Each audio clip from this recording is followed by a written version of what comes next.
Eric, good to see you. You were there yesterday, enjoying some sunshine. It's a little bit cooler here. You've been to a number of pro days. How was the Caleb Williams pro day different than others that you've been to, if at all? Yeah, I thought it was. I think I heard somebody describe it as professional. I think that's the best way to describe it. It wasn't like an Anthony Richardson pro day where he made all these incredible throws and threw it behind his back 60 yards or anything like Right. that. I think he just went out there and just kind of showed that he's healthy and he can make all the throws as a professional quarterback. A lot of it was inside the pocket. He did some, under center stuff, did some rollout stuff, but he made all the throws. I think for me, watching from the stands, two things jumped out. I think the ball jumps out of his hand. He has easy gas, so he doesn't have a problem generating power. And then I thought his footwork was pretty good. He was really smooth in terms of his movement. And I think he had four incomplete passes, which for a pro day that's fine. I did reach out to one scout, that I talked with throughout the year, and he said that it was a good workout. He would have liked to see him maybe push the ball down the field a little bit more, but overall, he thought it was good. He thought it was fine. It seemed fitting, at least from what I watched, where Ryan Poles, Matt Eberflus were kind of in right in camera angle of when Caleb Williams was dropping back to pass. I think upwards of nine members of the Bears brass Mhm. were there. Did you get a sense that that relationship was kind of well on its way, or am I just too close to home and everyone was kind of close to Caleb Williams and wanting to see as much as they can?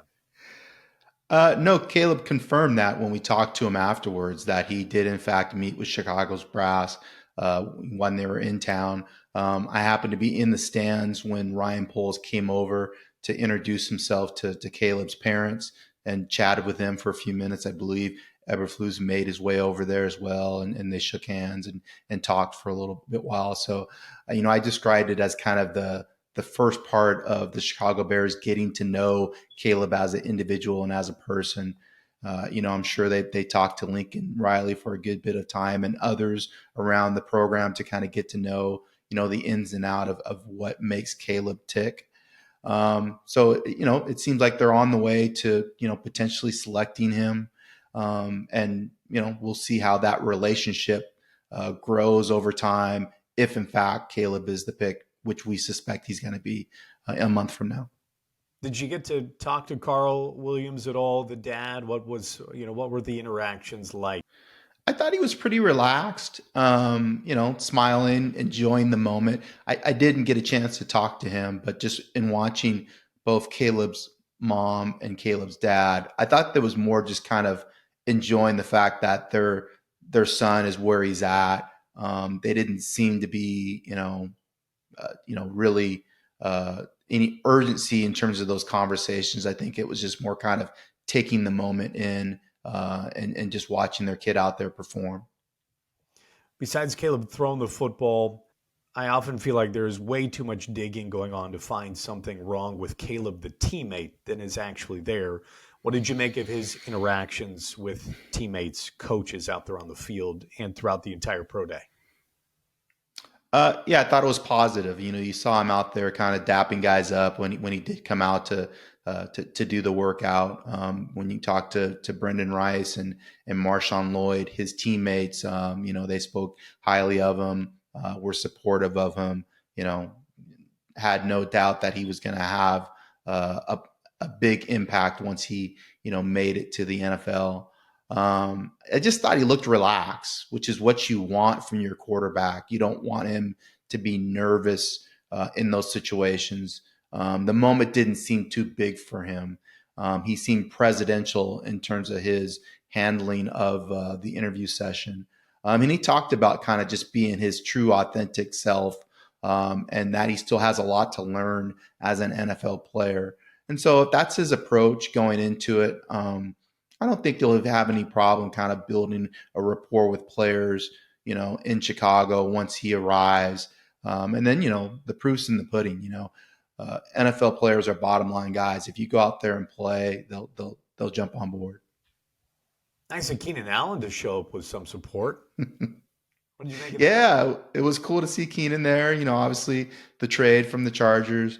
I covered the Chargers for several years in the past. Covered Keenan. I think with Keenan, you're getting a couple things if you're a Chicago Bears fan.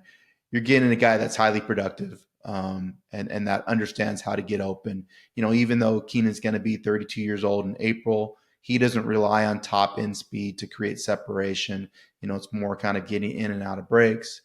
He's a wily vet. He has great hands, and I think he'll come in and learn Shane Waldron's system quickly. And I really see Keenan being used as a Cooper Cup or a Puka Nakua or a Robert Woods in that Sean McVay system. A lot of stuff in the middle of the field. He's a good run blocker, so he'll be involved in the running game as well. And then hopefully he's a guy that can stay healthy. That has been an issue with Keenan. I think he's missed 10 games for the last couple seasons. And so, you want to make sure that you can kind of keep him upright and out of the training room, in 2024. It doesn't seem by mistake that Keenan Allen is now a Chicago Bear. Caleb Williams is going to be their quarterback most likely, and that they had a previous relationship, right? Mm-hmm. Keenan did mention with his first press conference with the Bears, he said, yeah, he'd been to a couple of USC games and he'd seen Caleb play in person. But Caleb made it sound like they had a little bit of a relationship, right? This doesn't seem by mistake. It seems like he may have chose the Bears with a few teams that he was interested in going to because of Caleb Williams. Yeah, when we talked to Caleb, he mentioned that they had known each other for a year and had some interaction in Los Angeles. So, yeah, you're right. A lot of times veteran players can kind of control to some extent where they land. And it sounds like, Chicago was potentially a place that Keenan wanted to go because of maybe partially that relationship with Caleb that he had in the past. And certainly he wanted to get, the full amount of his contract based on how he performed the previous season. So that makes sense too. I think a lot of times, we forget that this is a business and they are playing for money. Yeah, Keenan had, he turns 32 this season, right? He'll turn 32 in April. Yep. And he had 108 receptions last year. That's the most in his career, 1,243 yards. Age 32, how much do you think Keenan has left? Definitely closer to the end than the beginning, Judson. Sure. Yeah. I think maybe another year or two. When you look at receivers historically, when they get in their early 30s, they definitely start to slow down. But like I said, because of the way that Keenan plays, he doesn't rely as much on that top end speed. It's more about reading coverages, getting in and out of breaks, making contested catches. I think he can continue to do that at the level that he's at. Certainly, when you look at the production last year, for another year or two. He has 1 year left on his deal. Maybe they sign him to another year or so or 2 years. But I certainly think, with that number 9 overall pick, if you're the Bears and Rome Odunze is available and you can get a guy that you can start grooming with Keenan still there, I think that makes a lot of sense. So overall, what do you think the Bears are going to get in Caleb Williams? I think that they are going to earn an incredible gift with pick number 1 in Caleb Williams. Yeah, well, first of all, I was at that game in 2010. I was covering the Seahawks at the time. It was a pretty cold day there in Chicago. Um, I think with Caleb, I think it's unfair to compare him to Patrick Mahomes because he's the best player in the league right now. So to hoist those kind of expectations on him in terms of his skill set is a little unfair to the player. I see him more like Donovan McNabb because of his size, 6'2", 220, which is similar to Devon or Donovan. And I think he's maybe a more explosive athlete than Mahomes is. He didn't run, so we're not going to be able to get the measurables. But I think if he had run, he'd be more of a 4'6" kind of guy when you watch him play. He obviously has the arm talent. He has the ability to scramble and move. But I do think he'll be able to play on schedule in that offense. And I think he's going to, produce because they've done a great job of surrounding him with a lot of talent. Keenan and Moore is already there. Cole Kmet, they signed Gerald Everett. They bring in DeAndre Swift, so they'll be able to run the ball. I think I don't know if they're as talented, but when you look at Brock Purdy in a similar offense, he's more of a point guard, a distributor, just getting the ball out quick and getting into their playmakers' hands. I think Caleb can be a similar kind of distributor in that offense with all the playmakers that they've surrounded him with. Play quick, move the pocket a little bit, get the ball out. If nothing is there, then he can use his legs and run. So it's going to be about, playing fast, processing, keeping yourself upright and healthy, and then really just kind of leaning on those playmakers that Chicago's done a good job of surrounding him with. Once he gets there in April. Eric, great to see you. Thanks for your time. I appreciate it. Yeah, no problem. Good to see you too, Judson.